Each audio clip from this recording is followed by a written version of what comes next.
Bashkia e Liboovës ka afishuar listat përfundimtare për zgjedhjet parlamentare të 11 majit dhe tashmë qytetarët mund të drejtojnë pranë 9 qendrave të votimit që kjo bashki ka si në qytet, ashtu edhe në njësitë administrative, për të verifikuar emrat e tyre në mënyrë që të sigurojnë të drejtën e votës në ditën e zgjedhjeve. Nuk i kam parë, po do interesojmë gjithashtu. Edhe që të jem në votime, të marr pjesë. E kanë dhënë fletën se shënumur kemi, se qashu, jemi në rregull. Do interesojme për parë emrin tim në listën e zgjedhjeve.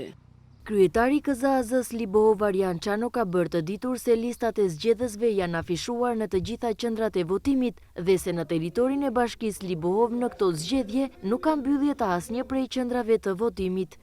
Në të gjitha qendrat e votimit janë afishuar listat e zgjedhësve. Janë marrë masat që gjitha qendrat jenë në dispozicion për ditën e votimit. Ka qendra që janë mbyllur, të gjitha qendrat siç kanë qenë herën e fundit. Të gjithë qytetarët të interesohen për emrat e tyre në qendrat e votimit ku ata janë, nëse e kanë emrin apo jo. Nëse nuk e kanë, atëherë duhet të interesohen për të qenë votues në vendbanimet e tyre.